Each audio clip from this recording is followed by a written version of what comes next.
right now I am with the ex-president from the SPE, who is Terry Palisch, and we will make a very short interview with him so that more students can get involved in these events.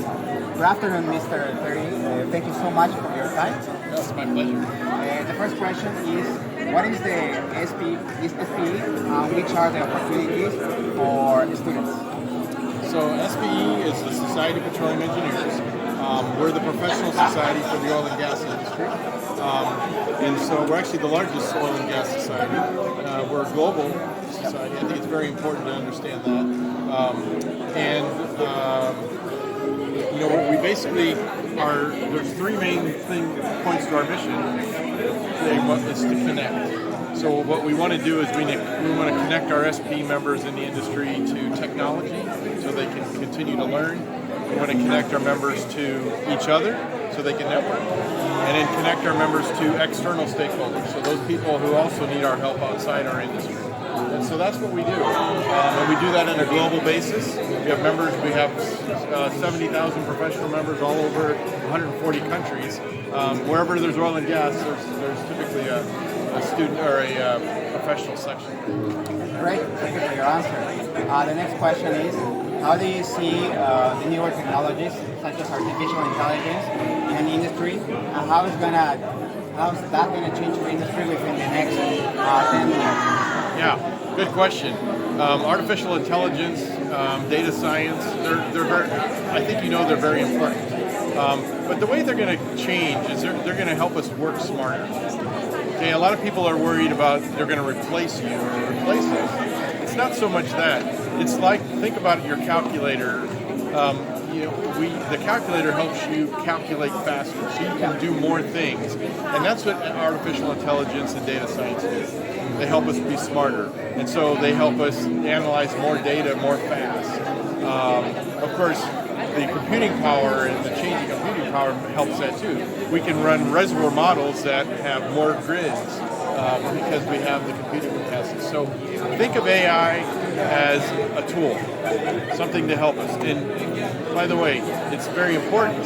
You may not have, a lot of people think they have to become experts, but actually what you really need to do at a minimum is just understand how to use AI, how to take advantage of it. And then, you may not have to know how to do machine learning, but you need to know when to apply machine learning. And then you call somebody who's an expert in machine learning.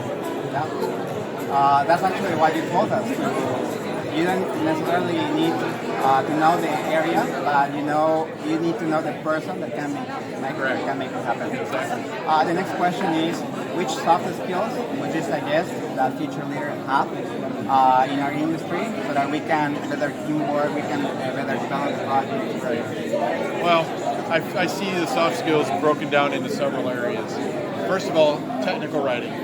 You have to be able to write down on your thoughts, write down your ideas, to communicate to your peers, to communicate to other people. Whether you're writing paper, like we just won the SB paper contest. That's very important to learn how to write technically. The second thing is you have to be able to communicate. Right. So you have to be able to communicate your ideas. So you may have a great idea, but if you can't communicate it, I can't explain it to you, it won't matter. The third thing is you have to be able to work as a team. So work in groups, in teams, and work together and multidisciplinary. So I might be a reservoir engineer, but I need to work with a drilling, I need to work with a geologist, so you have to work together. And then the last thing is leadership. And leadership is something that you may not need early on, but at some point in time, as you work your way up, become a supervisor, manager, you need to be able to lead, or even a team lead your team. So those would be the four that I think are really important. Thank you so much. The last part is to make an invitation. We are from Bolivia. We have many universities that are regarding the oil and gas industry. Please, can you make the invitation for more students can get involved in these activities and they can share this energy, because when we do these activities, we learn a lot, we develop ourselves a lot, and we open our mind. Yeah, look, it's something, a lot of people ask me what I would tell my younger self, and it would have been to be involved in SPE as a student, because it's just things like we just did here. We talked about the soft skills. Well, guess what? when you are in a student chapter, you get to learn how to lead your student chapter. Yeah. You get to learn how to work together as a team. Correct.